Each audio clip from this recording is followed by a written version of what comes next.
मेरे समय की या उससे पहले की या मेरा थोड़ा बाद के भी लोग वीसीआर शब्द तो जानते होंगे। कौन कौन जानता है?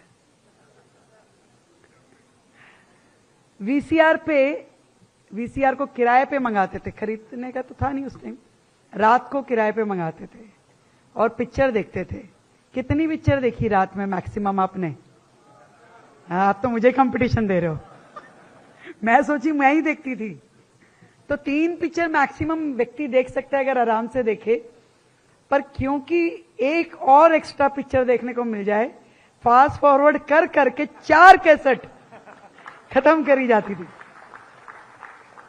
और जब वो वीडियो कैसेट लेने जाते थे Mukesh ji, library, video libraries होती थी, तो ये खोजते थे कौन सी नहीं देखी।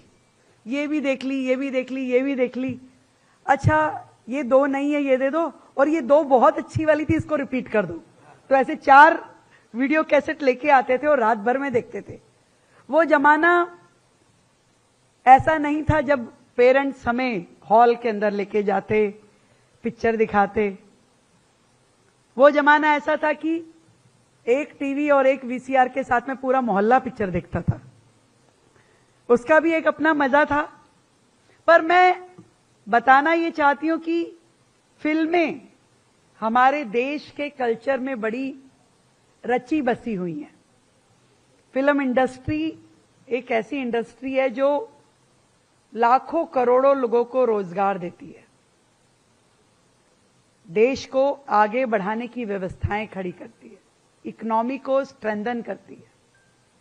और इसलिए पूरे देश में फिल्मों का, अच्छी फिल्मों का प्रचार प्रसार बहुत जरूरी है। और कहीं ना कहीं ये फिल्में केवल एक मनोरंजन का साधन नहीं है, ये सामाजिक वास्तविकताओं को भी हमसे जोड़ती हैं।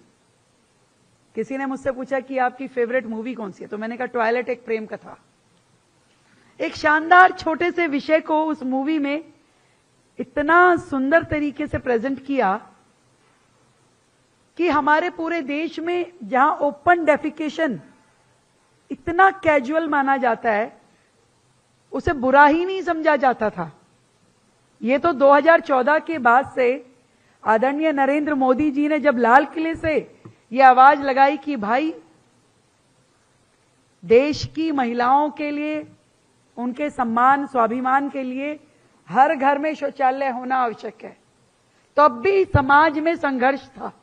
शौचालय घर में, कैसी बातें कर रहे हो? और उस मूवी ने हमें इतना लाइवली वो सारी चीजें समझाई। मुझे लगता है कितनी बड़ी सीख ऐसी अनेकों मूवीज से समाज के लोगों को मिलती रही है। और एक ऐसा साधन मिल जाए जिसमें आपको सीखने को भी मिले और संसाधन भी मिले, तो उससे बढ़िया क्या ही हो सकता है। दिल्ली में वर्षों से एक अलग प्रकार का माहौल था। पूरे देश में दिल्ली में कहीं दिल्ली की चर्चा कहीं होती थी तो एक अलग तरह की इमेज, एक नेगेटिव थॉट के साथ में, जैसे कि दिल्ली में सब लोग लड़ने भिड़ने वाले ही हैं, एक दूसरे को कोसने वाले ही हैं। आपके वोट की ताकत ने दिल्ली में एक आज ऐसी सरकार बनाई है जो अब ये सोचती है कि पॉजिटिव इमेज देश की राजधानी दिल्ली की पूरे देश में जानी चाहिए। ना केवल देश का बल्कि विदेश से भी कोई व्यक्ति यदि आता है तो उसका मन होना चाहिए कि मुझे दिल्ली जरूर देखना है। और इस पॉजिटिव इमेज बिल्डिंग के लिए हम वो हर काम करना चाहते हैं जिससे इस शहर का ऐतिहासिक गौरव फिर से उजागर हो। एक नया टूरिस्ट विस्टा, नए टूरिस्ट डेस्टिनेशंस, इस शहर का ऐतिहासिक गौरव, इस शहर की यमुना जी, हर चीज को हमें रिवाइव करना है। और इसीलिए हम चाहते हैं कि दिल्ली फेस्टिवल्स का शहर, आज हर राज्य के लोग यहां आकर के रहते हैं। जम्मू कश्मीर से लेकर कन्याकुमारी तक और गुजरात से लेकर नॉर्थ ईस्ट तक हर एक प्रांत के लोग यहां बसते हैं। इसीलिए हमारे कल्चर भी रले मिले हैं। हम महाराष्ट्र की गणेश चतुर्थी भी बड़े मन से मनाते हैं और गुजरात का डांडिया भी खूब खेलते हैं। हर चीज को भी तीज, हरियाणा राजस्थान की तीज भी हमने मनाई और पोंगल भी मनाने की तैयारी है। तो ये सब कुछ दिल्ली की एक एसेट है।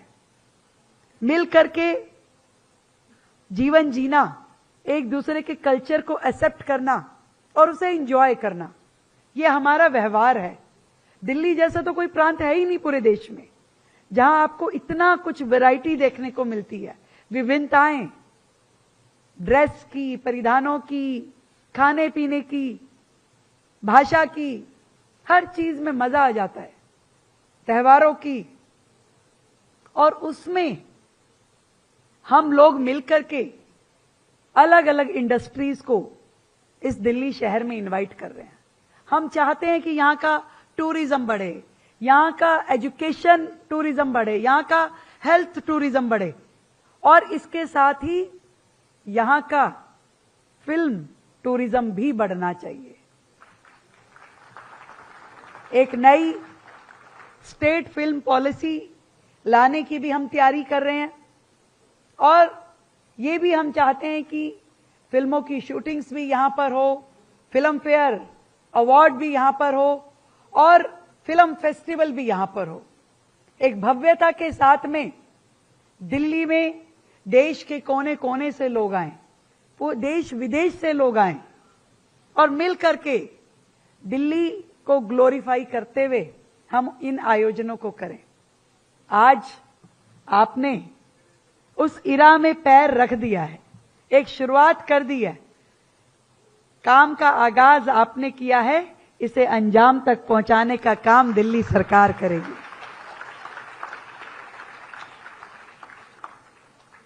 आज की जिंदगी इतनी मोबाइल हो गई है, मैं कई बार देखती हूं लोग मोबाइल में ही लगे रहते हैं, मोबाइल से बाहर निकल नहीं पाते हैं।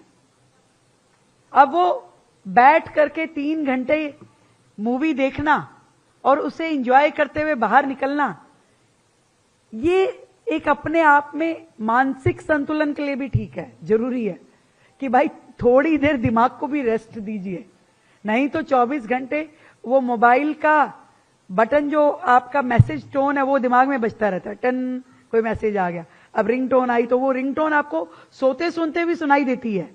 तो अपने आप को रिलैक्स करने के लिए, अपने आप को एक रीजनरेट करने के लिए मुझे लगता है कि हमें इस और बहुत काम करने की जरूरत है और इन कामों को करते हुए फिर से हम अपनी कल्चर को रिवाइवल दें, अपनी संस्कृति को बढ़ावा दें और इन फिल्मों के माध्यम से देश में एक बड़ी नई इंडस्ट्री खुले और दिल्ली भी उसकी साथी बने, ऐसा मैं चाहती हूं।